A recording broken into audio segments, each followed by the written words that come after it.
Somewhere in the world, right now, a missile is launching. The heat signature blooms like a tiny star against the darkness. In less than a second, satellites 22,000 miles above Earth detect it. Within seconds, data streams to ground stations in Colorado. Within minutes, alerts flash across screens in the Pentagon and the White House. You never hear about it. You never know it happened.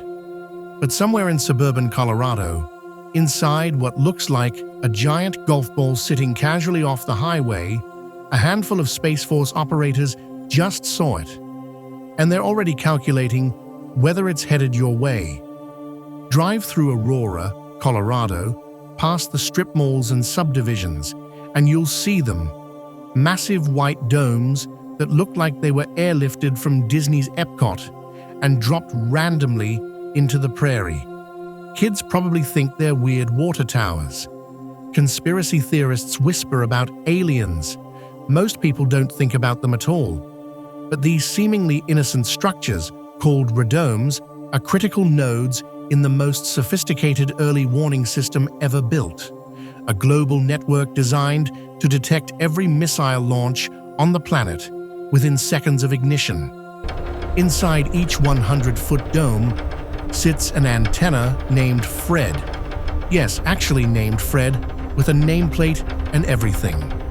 Built by Ford's aerospace division, back when Ford apparently thought making satellite dishes was as logical as making trucks.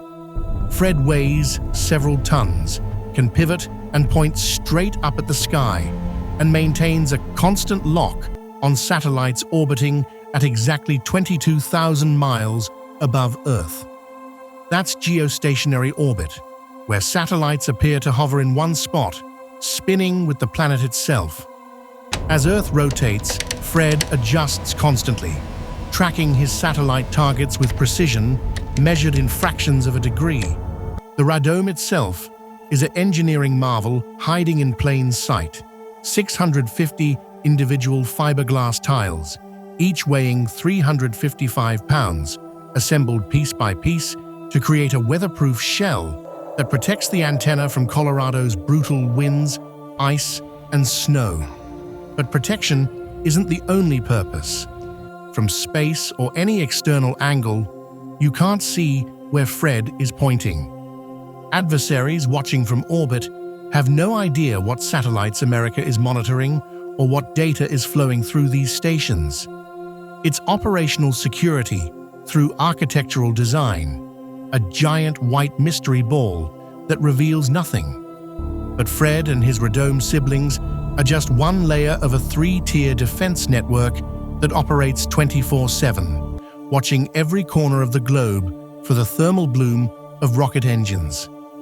The first layer sits in space itself, satellites equipped with infrared sensors so sensitive they can detect the heat from a missile the instant it leaves the launch pad, even from halfway around the world.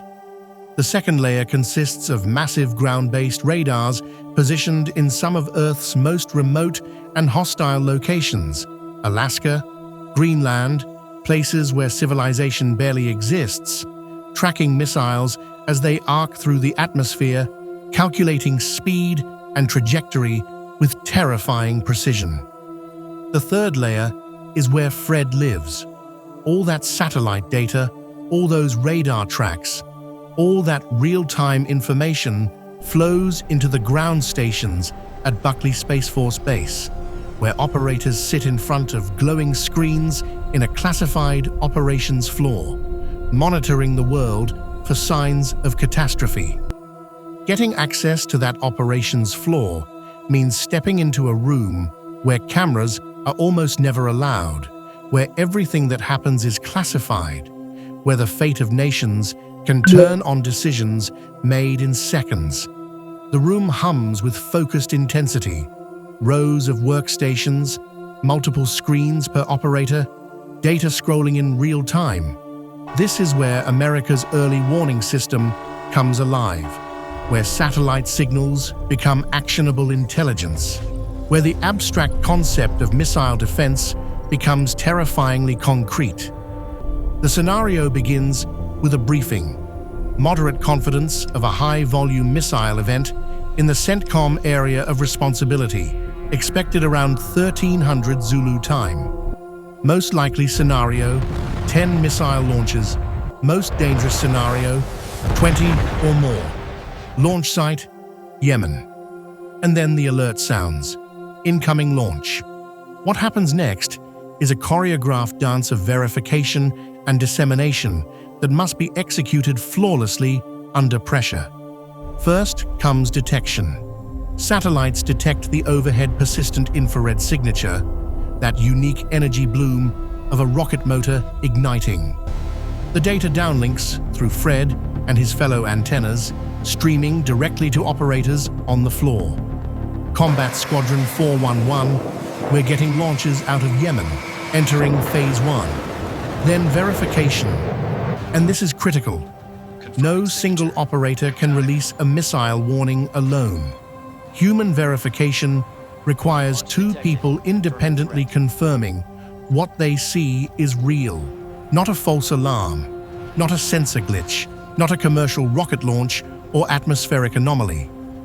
The system is designed with this redundancy because the consequences of getting it wrong, either direction, are catastrophic.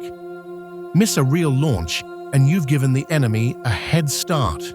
Report a false launch and you risk triggering a crisis based on phantom threats. Permission to send Missile 1? It looks good. Permission granted. The operators work through the scenario with practiced efficiency.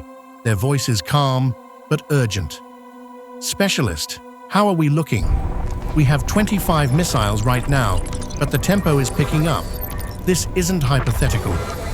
In June 2025, during a 12-day war between Iran and Israel, these same operators detected and tracked hundreds of missiles and drones in real time during one of the largest exchanges of fire in recent history.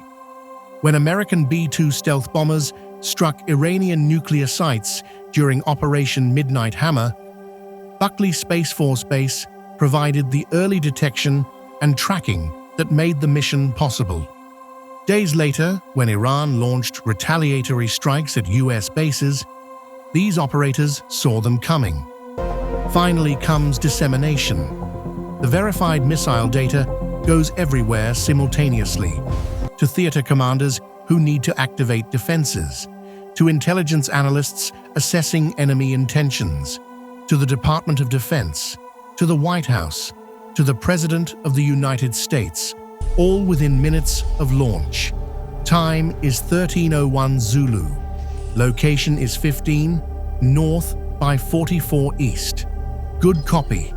The most rewarding part isn't the technology or the classified missions or the cutting-edge facilities. It's knowing that when you do your job perfectly, nobody knows you did anything at all. If Americans wake up safe, go to work, live their lives without even thinking about missile threats, it means the Guardians in that operations floor did everything right. The mission succeeds when it's invisible. Standing 80 feet high inside Fred's dish, looking out at suburban Colorado stretching to the horizon, the disconnection is surreal. Out there, people are grabbing coffee, stuck in traffic, worrying about normal things. Up here, you're standing inside an antenna that can detect threats from 22,000 miles away, part of a network that watches the entire planet simultaneously, waiting for the one launch that could change everything. The Space Force has existed since 2019, and most people still don't understand what it does. No, they're not fighting aliens, probably. They're contesting and controlling the space domain through three core functions: space superiority, global mission operations, and space access. They're ensuring that America's satellites stay operational, that GPS works, that nobody jams communication systems, that every missile launch anywhere on Earth gets detected and tracked. They're operating in a domain where physical fitness matters, because making life or death decisions at 2 a.m. requires mental acuity. But where the real battles happen, in orbit and cyberspace, fought with algorithms and encryption and satellite positioning. It's high-tech, high-stakes warfare every single day. And if you never hear about it, that means they're winning. So the next time you drive past those giant golf balls on the Colorado prairie, remember, inside those domes, someone named Fred is pointing at the sky, and someone is watching the world burn, or making sure it doesn't.